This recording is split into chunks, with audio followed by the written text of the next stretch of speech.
Broadcasting live from Lothal.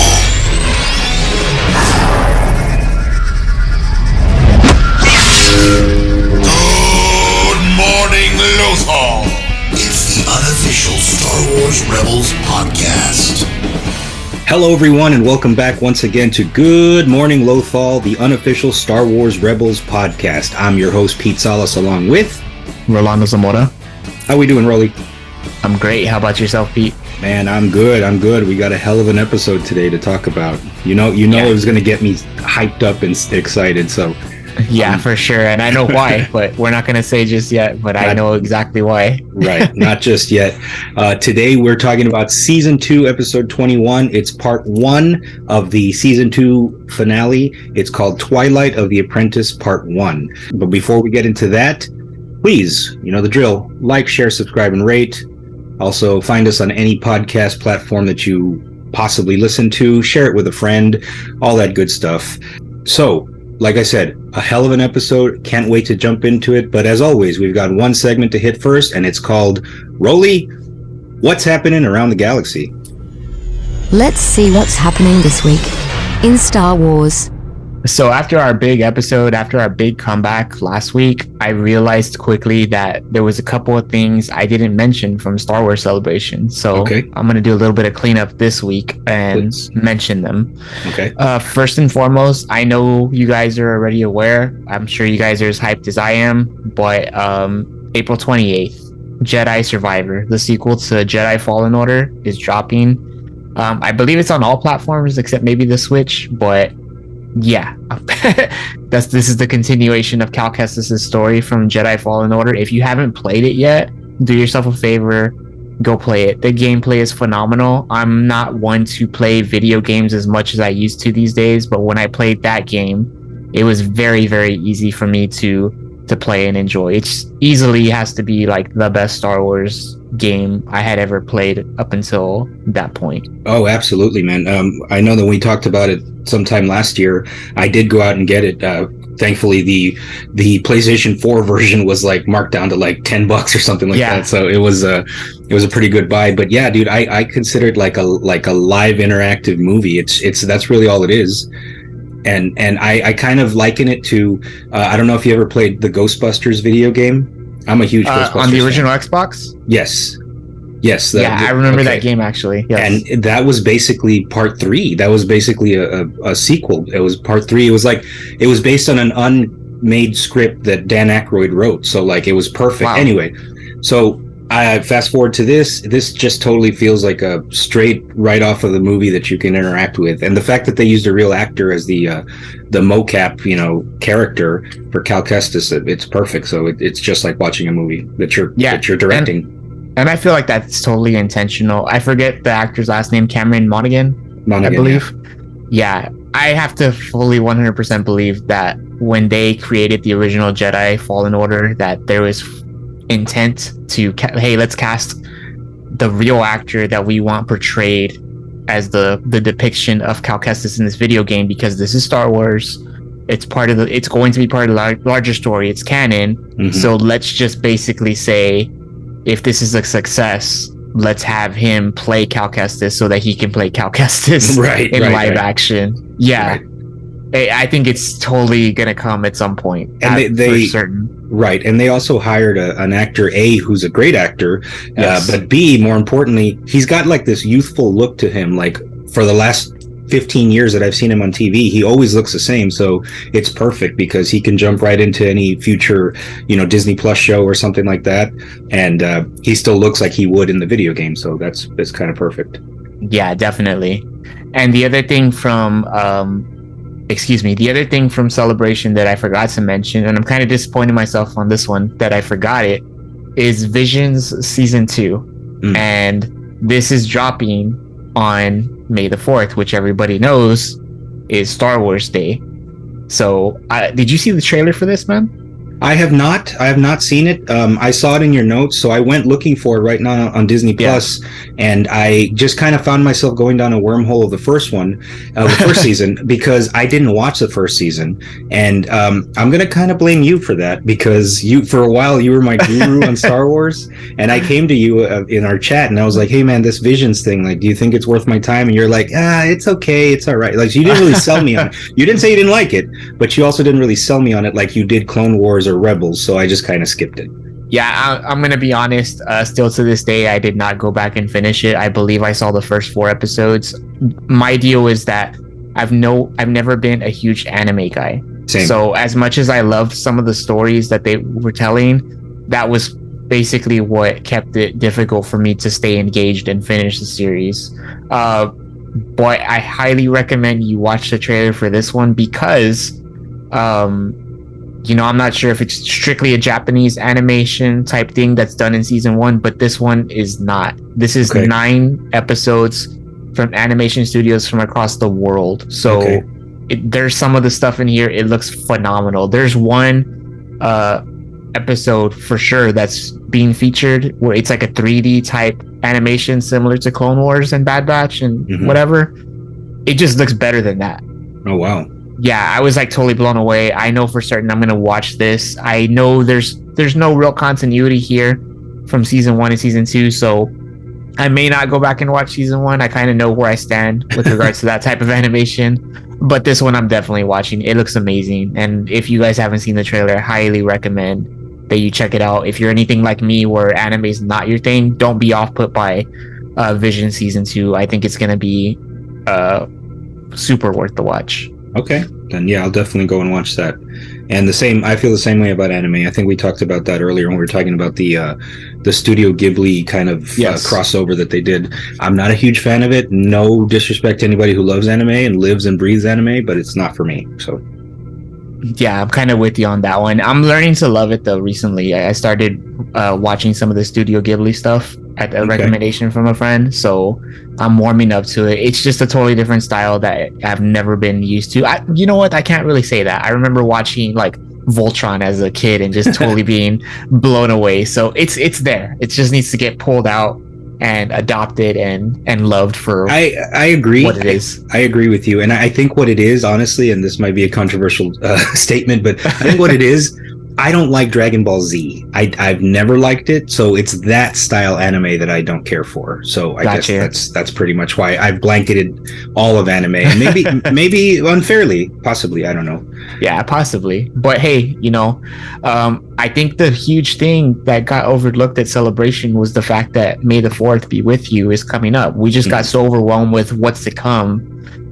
Later this year with Ahsoka and next year with Andor season 2, I think we overlooked the fact that there's a major holiday for us Star Wars nerds coming up here in a few weeks. So exactly, yeah, I'm definitely going to celebrate by starting that Vision season 2 that day.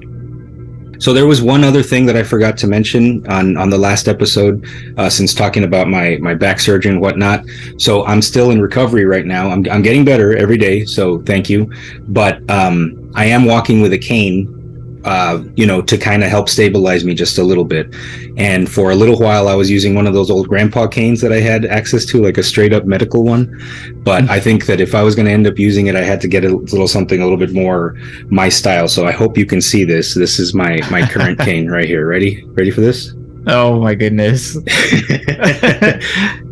do you think of that? Huh? That's awesome. For anybody that's strictly a podcast audio listener, he has a Death Star cane. Yep. So I just wanted to show that off real quick. And how appropriate for the episode of Rebels today. That's why I needed to just interrupt this week in Star Wars. So anyway, let's keep on rolling. Okay, let's get to some birthdays. We got some really cool ones on our list today. First and foremost, I know you guys know who she is now because I've mentioned her as part of our season 2 recap of Rebels. Sarah Michelle Gellar, April 14th. If you're new to the show and you're asking how is she in Star Wars, she voices the 7th sister in Star Wars Rebels. And fun fact, I will mention again in case we have new listeners, she is married to Kanan Jarrus, Freddie Prinze Jr. So that is the connection. as to probably why she's in Rebels. I love it. I love the fact that they have dialogue together that implies their in-life relationship. I just think it is so cool that they're both in the Star Wars universe, in my favorite show at that. Right. Next on our list is a really, really big one. Tom Kane, April 15th. He voices both Yoda and Yularen in the Clone Wars. And then, just sorry, go ahead. Remind everyone who knows who Yoda is, but can you remind everyone who Yularen might be? Yes, Yularen is basically the head. I don't remember if he's a colonel. And if I get heat for this and he's not a colonel, I'm sorry, guys. Colonel Yularen, he's basically the head of the main Republic fleet, which is kind of like a Star Destroyer, so to say. Okay. He has a lot of communication with Anakin and Obi-Wan and Ahsoka throughout the Clone Wars, and he does actually end up staying with the Empire, once Order 66 happens. And we mentioned him before when he showed up in Andor. Yes, that's right. Oh, that's right. I remember now. Yeah, yes, but he's one of the good guys to start. But Tom Kane is just a well-renowned voice actor, and he's also voiced stuff like Magneto in some of the cartoons and video games. So he's pretty well known. That's awesome. See, even I didn't know that. For me, he's just Yoda man. And then last on our list, little bit of controversy, but she's part of the Star Wars universe, so we're gonna recognize her. Gina Carano, April 16th. She plays Cara Dune in The Mandalorian. Yep. And how appropriately that we mentioned The Mandalorian, because we probably got what is not arguably, in my opinion, I believe this was the greatest episode in the Mandalorian series as a whole this past week. Right. You had said that in our group chat, and I hadn't seen it yet, so it had a lot of hype to live up to, and it kind of did. It kind of did. All right. So I feel like it didn't hit as much with you as it hit with me. No, I mean it did. I can't discount the Luke showing up on the finale of the last season. That's still my top Mandalorian moment, but this episode was damn near perfect, so let's get into it. Yeah, I think first and foremost, right off the bat, I mean the episode basically started with this, but the Shadow Council, we finally get the big picture of how at large the Empire still is in this post-Empire / New Republic era, and the fact that Moff Gideon is part of this huge council of basically Imperial generals. Three of the larger names that stand out. First and foremost, Pelion, who I'll mention more about here in a bit. A relatively new character to me, but if we have devoted Star Wars listeners that are listening to us right now, I mean, I'm sure they can go on and on and on and on about how important that character was to show up in this episode. Hux. Right. I forget his first name, but that is General Hux's father from the First Order in the sequel trilogy. So I like how they specifically pointed out he's working on Project Necromancer. So he is fully devoted to basically cloning what ends up becoming Emperor Palpatine. He's basically on that project, and then sure enough, his son ends up joining the First Order and becoming the first general, so to say, to one of the clones. Right. And then, of course, his name finally got mentioned again. Thrawn.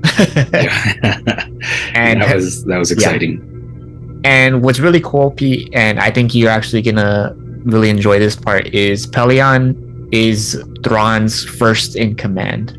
And he's first in command in the Heir to the Empire OG Thrawn trilogy that was released in the early 90s. And as soon as I realized kind of what was going on in the Shadow Council, the first thing I did this week, because I had been putting it off, I own all 3 books, I started Heir to the Empire, because clearly they are going to take more from that series just based off of what I seen in the Ahsoka trailer and this one episode of Mandalorian.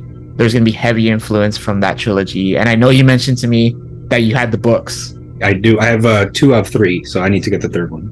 Yeah, and I think the conversation when you told me about it was, well, I'm reading Canon Thrawn, which is the same author, Timothy Zahn, but there's a Canon Thrawn trilogy that takes place during the reign of the Empire, but the original Thrawn trilogy takes place during the New Republic. So there's going to be heavily drawn storyline from that, and I think it's going to basically make it way more canon than it currently already is. Right. So I'm looking forward to that. And Favreau and Filoni have really shown in the past also that they aren't above cherry picking out of the non-canon universe to put it into the main storylines these days. So that's pretty cool.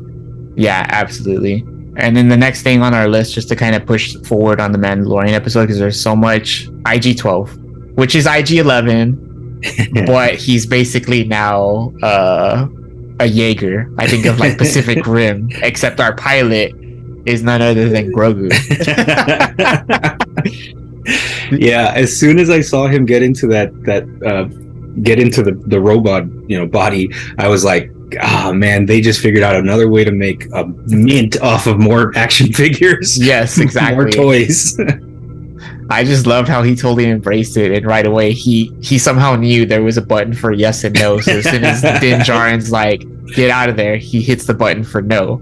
And then as soon as no, and then he starts walking around the room, yes. Right. Dude, that was so amazing. It was so much fun. Yep.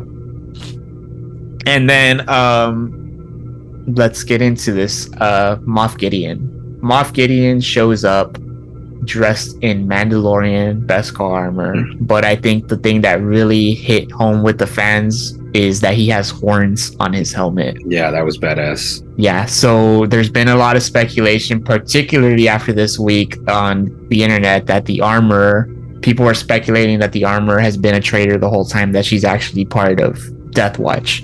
And just to kind of give you guys a reminder and brief history about this, when Maul shows up in the Clone Wars and he takes over Mandalore, he defeats Pre Vizsla, who is the original wielder of the Darksaber in Clone Wars, and he basically takes command of Mandalore and I forget those, like the underworld, basically the criminal underworld. Mm-hmm. So when we see the clones later under Maul's control or under Maul's reign, they have horns on their helmets. So there's always been early spec, why does the armor have horns on her helmet as well? But then when Moff Gideon showed up in this episode in his Mandalorian gear and it had horns on there also, it's definitely like people are already saying heavy remnants of Maul's old rule now are carried over to Moff Gideon. And I can kind of see it, because Moff Gideon kind of shows up in season 1 of The Mandalorian. He has a Darksaber. Nobody knows why. But obviously now we know, he successfully conquered Mandalore, and there's definitely going to be Mandalorian loyalists to the Empire, because we've seen them already in Clone Wars and future episodes of Rebels. So I can totally see how the armor potentially is a traitor, specifically in this episode when she so easily, basically leaves the surface of Mandalore to take Mandalorians back to the ship that are not in good condition just at the time before they get captured. So I don't know. I think it's possible. I'm open to just whatever happens, but I think it's a cool way for the show to lead. So what do you think? Well, I mean, thank you for clearing it up, because I saw that in your notes, and earlier I was, perusing Facebook, and someone mentioned that too, but they didn't give any context. And I guess I didn't put those two together as to the horns on both helmets, and how did he get armor made for him if it wasn't by the armor. So that's a good point that I didn't put that together. So now that you lay that out, I could totally see that being a possibility. It was also kind of, now that I'm thinking about it, it was kind of telling that in I don't know if it was this episode, no, it was the episode before, when Grogu was left behind with her and she was making him, his little chest plate thing, like he was having the visions of Order 66 while she was talking. So not so much like she was there or whatever, but like maybe he sensed some sort of a darkness inside her that kind of brought that PTSD up to the surface on him. I don't know. Maybe I'm thinking too much ahead, but no, I actually don't think you're thinking too much ahead at all. I think there's definitely something to that scene that we're going to get answers to. sooner rather than later. Okay. Well, cool, Yeah. man. You gave me something new to think about. Yeah, and it for really, sure. it really sucks that there's only one more episode left. So, Yeah, and I'm totally curious, like how it's gonna end after this last episode that we got. But I'm excited, and I want to mention before we go on, the scene I think that hit home with a lot of people was the death of Paz Vizsla. yeah, And more particular because these Praetorian guards that Moff Gideon requested at the beginning of the episode show up. Yes. And it's a hint of what's to come, because these are the same types of Praetorian guards that we see in The Last Jedi, in the infamous throne room scene where Kylo Ren and Rey fight yes, the guards after Kylo Ren betrays Snoke. Right, they team up. Yeah, so heavy influence of the sequel trilogy. The sequel trilogy is not going anywhere. For anybody that wanted that to be a thing, no. I think the season of Mandalorian is very much driving the narrative forward to connecting the bridge between the original trilogy to the sequel trilogy. I think so too. Yeah. Okay, so that brings us to the end of our This Week in Star Wars segment. So let's move on to Rebels, because I'm itching to talk about it. So, Rolly, why don't you give us a synopsis of this week's episode? So in this week's episode, Ezra, Kanan, and Ahsoka arrive at Malachor, a seemingly dead world and home to an ancient Sith temple, but they are not alone. Paths cross, destinies change, and fates are fulfilled. Yeah. So, the show opens with Kanan, Ezra, and Ahsoka traveling to Malachor aboard the Phantom, and Ahsoka is in communications with Rex. So Ahsoka says, once we drop out of hyperspace, we'll be going dark. And Rex says, are you sure about this, Ahsoka? You don't have to go to Malachor alone, slip of the tongue. I could be there in 2 rotations. And Ahsoka says, I'm not alone, Rex. I could have ordered you to take me along. And Ahsoka says, you don't exactly outrank me anymore. Rex says, in my book, experience outranks everything. Call back to the very first Clone Wars conversation. And Ahsoka says, then I definitely outrank you. And Rex, kind of has like a beat pause, and he says, may the Force be with you. And Ezra says, why is Rex so worried? What does he know that I don't? Kanan says, Malachor has always been off limits to Jedi. Old legends, stories told to us as younglings in the temple. Ahsoka says there's always a bit of truth in legends. And Ezra says, if Malachor's off limits, why would Master Yoda send us here? And Kanan says, I don't know, but I trust Master Yoda. There's something here for us. Ezra says, yeah, something to help us stop the Inquisitors. And Ahsoka says, knowledge. So the Phantom arrives to Malachor out of hyperspace after that conversation's completed. And as the rebels approach the surface level, Chopper picks up a nearby ship. So Kanan proceeds to tell Chopper to track the ship, while the 3 Jedi investigate a large group of monoliths that appear on the surface when they land.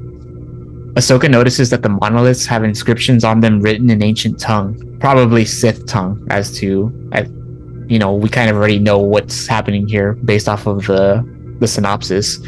So as she begins to decipher them, Ezra places his hand on the monolith. I think he's kind of like touched by the Force, so to say. To kind of just gravitate towards it, but basically when he puts his hand on it, it causes the ground to shake, and the 3 of them end up falling through to a lower level cavern.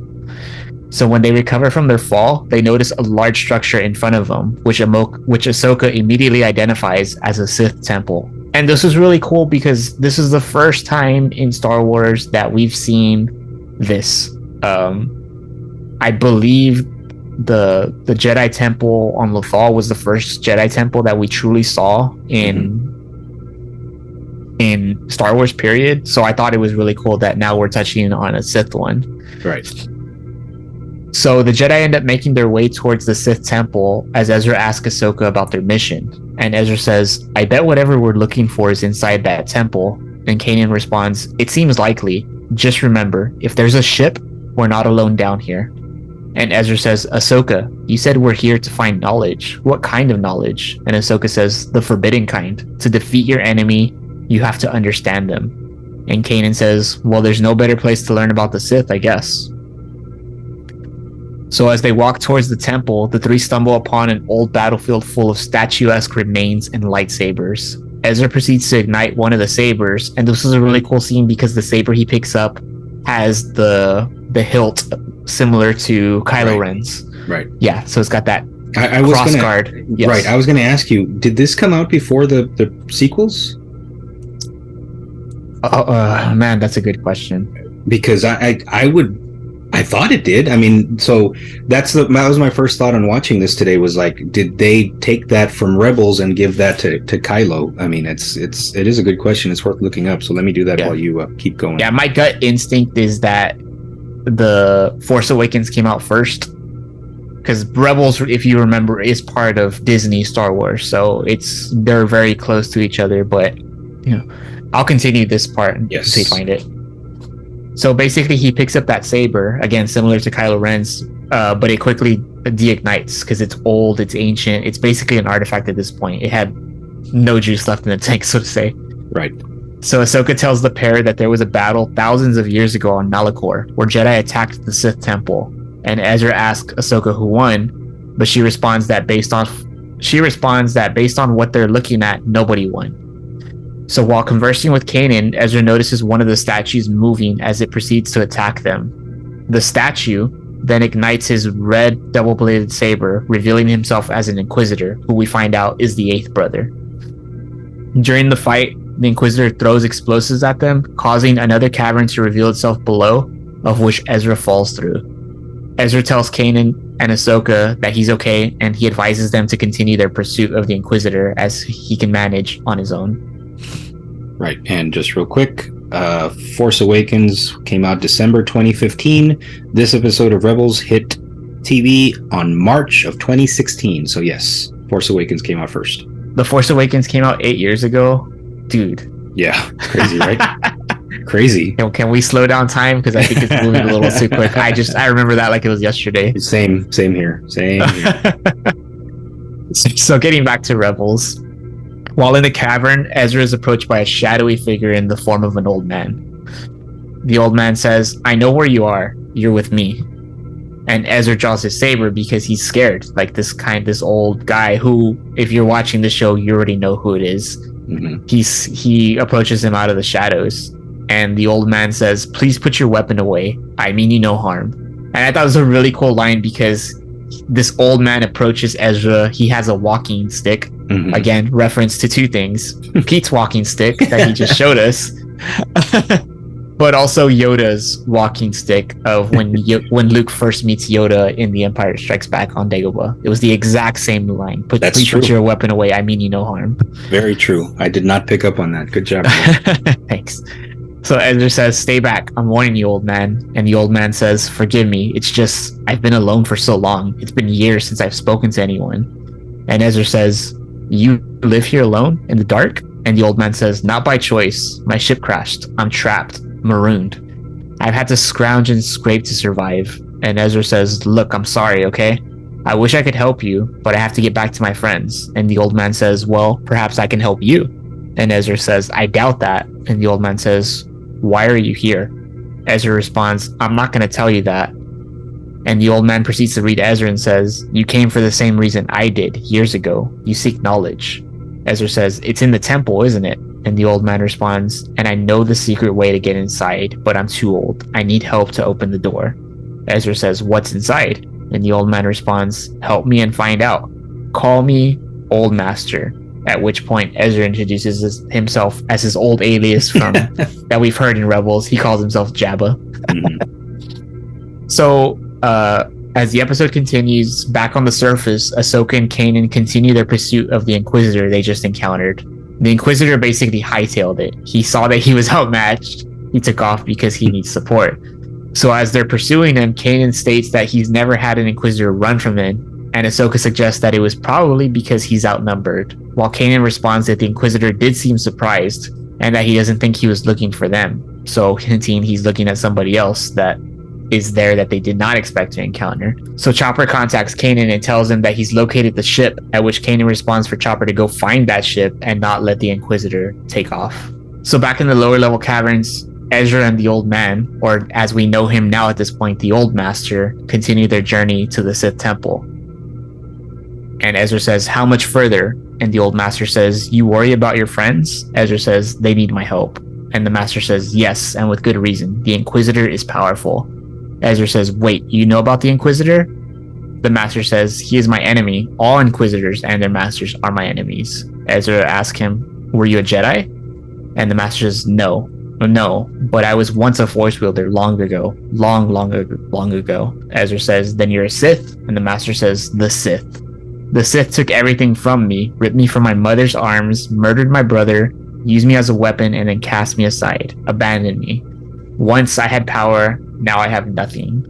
And if you can't figure out at this point who that is, based off of that one line or how he looks on screen. Just time out there, man. That line.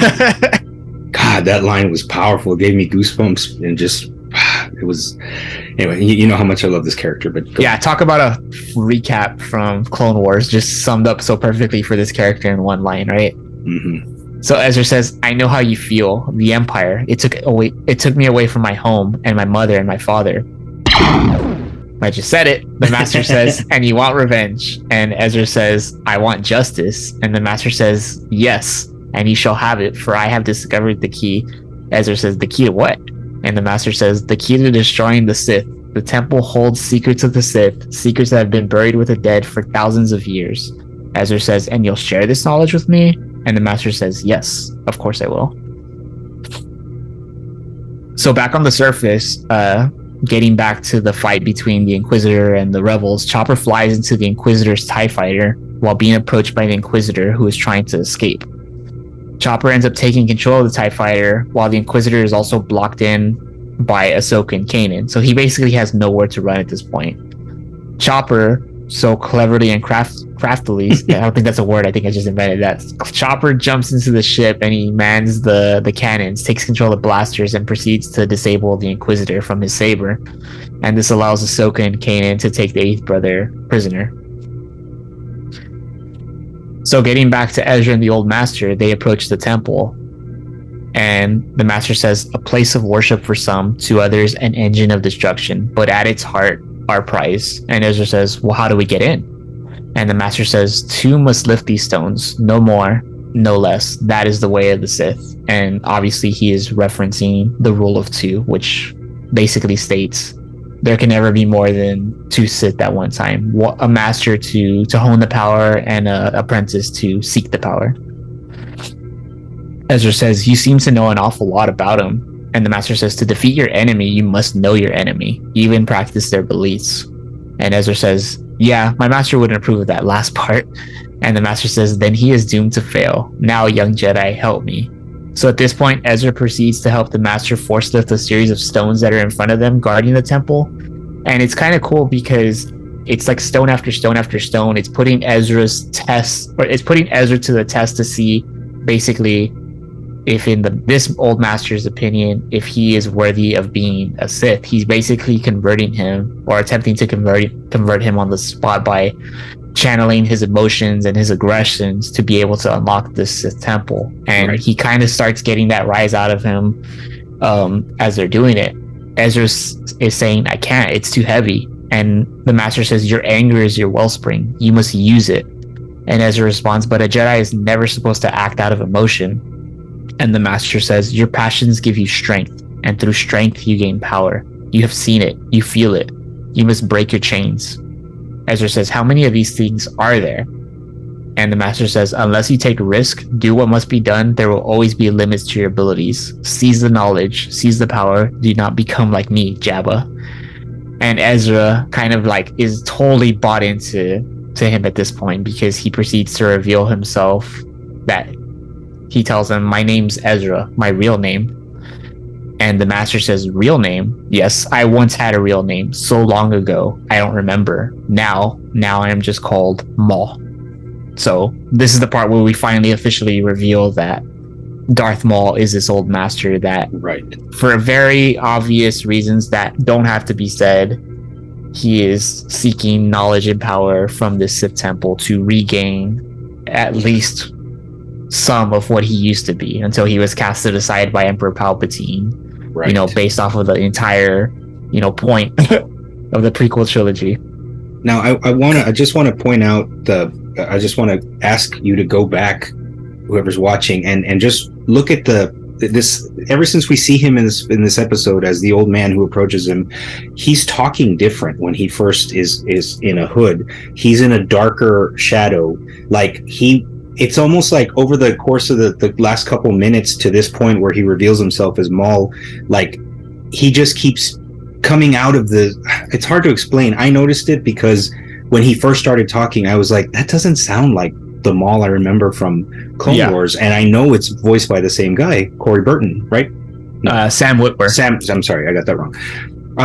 But I know it's voiced by the same guy, but yet he sounds different, and I think that was a choice by the actor to make him sound more meek, more weak, more kind of elderly. But as he's getting closer to this holocron, as they're getting closer towards the center of the temple, it's almost like the darkness, the Sith side of him is coming to the surface, and he's actually getting brighter, because at first you can't really see the red on him, his pigmentation, but once they get to the center, now he's full Maul. You know what I'm saying? As soon as he says his name. So I just thought that was a really cool way of creating this evolution of Maul back within the last 5 minutes.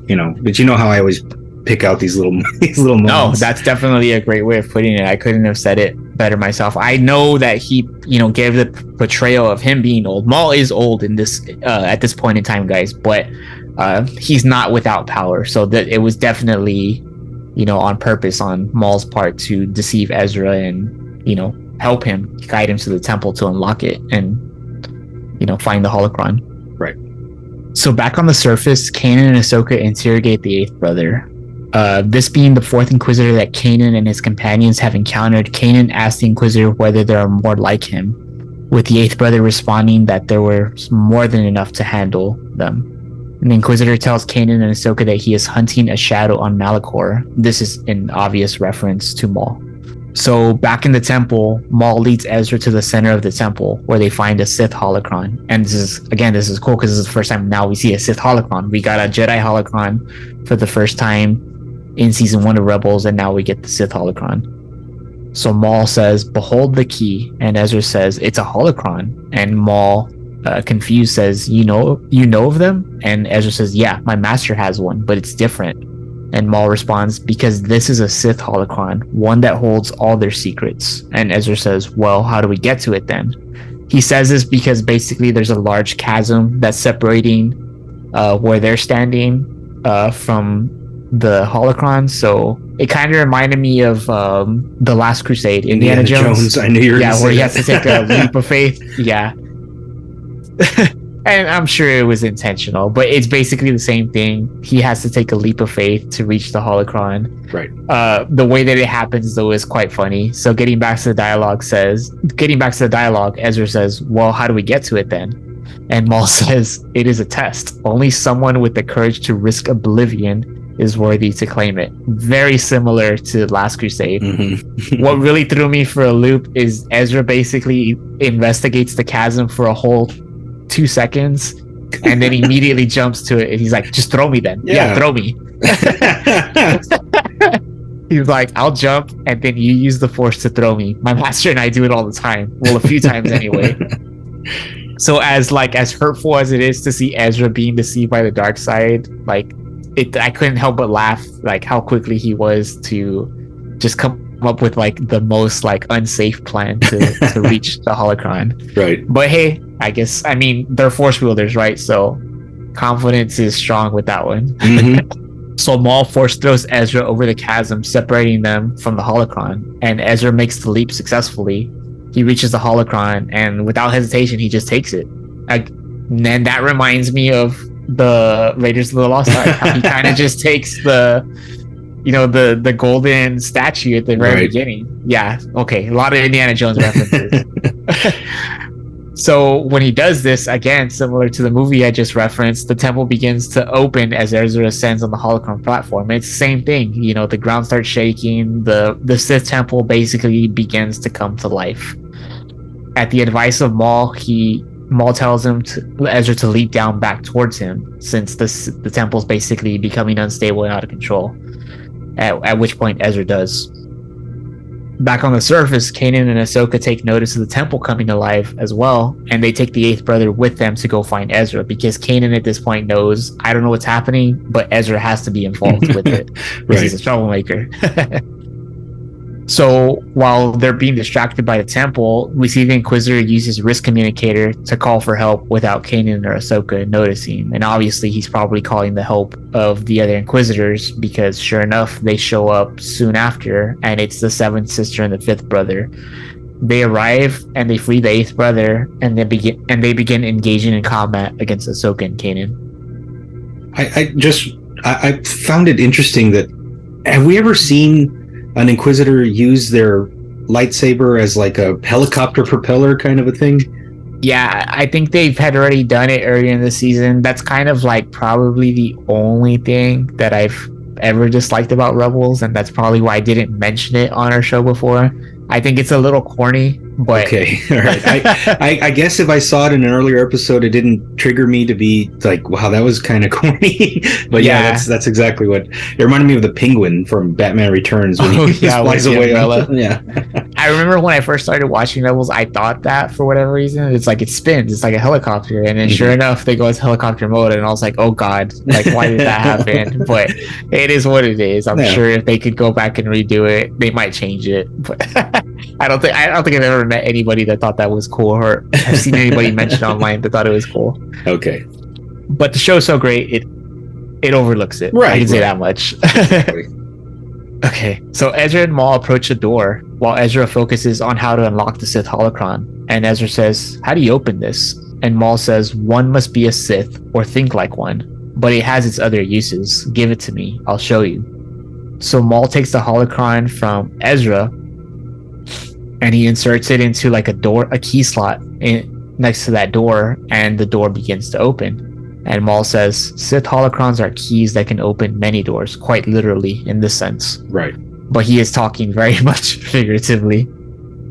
Maul and Ezra arrive to find Kanan and Ahsoka fighting the Inquisitors. Ahsoka quickly recognizes Maul, as do the Inquisitors. Maul laughs in amusement, and this is that part basically where you're saying like he's gaining strength, becoming more alive the closer he gets to the temple, because in this scene it culminates to him he starts laughing at what he's seeing, because he knows, the Jedi hate him, and he knows the Inquisitors hate him. They're seeking him out to get rid of him, and here they're dueling each other, and he basically says, a lightsaber duel, what fun.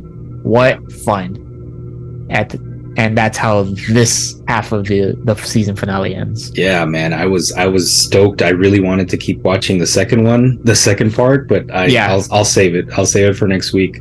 But yeah, it was a hell of an episode, and I cannot wait to talk about next week's again. But yeah, man, it was a great way to wind up the end of this season, and I'm so stoked to see Maul come back, and that's about all I can say about that.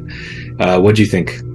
I think it's okay. Aside from me obviously loving this episode, this ending is one of my favorite episode arcs, so to say, in Rebels. I just want to add that it's so cool and crazy that Maul was so beloved by the Star Wars fandom that he literally wielded his way back to life. Right. Starting in Clone Wars, but also carrying over into Rebels. And I'm excited to, obviously, the introduction of Maul at the end of the season is to lead in also to season 3. He's not going to go anywhere.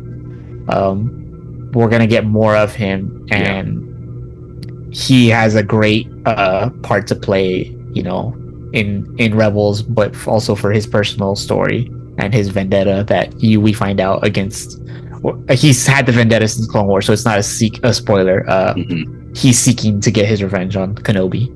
Yeah, and this is one of the many reasons why Rebels is such an underrated show, because a good story is only as good as its villain, and this one in this show we got some glimpses of Vader, but we also have Thrawn coming up, and we've also got, Maul is now here. So it's like 3 badasses for this entire series. So it's just I can't say enough good things about the writing on this show and how it just keeps getting better and better. So I'm very excited.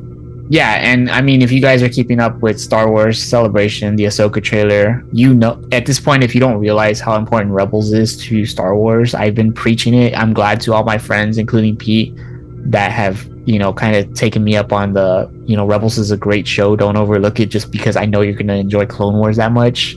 I mean, it's so vital to what's going on in what's to come in Star Wars in live action. So if you guys are not watching it, watch it. Right.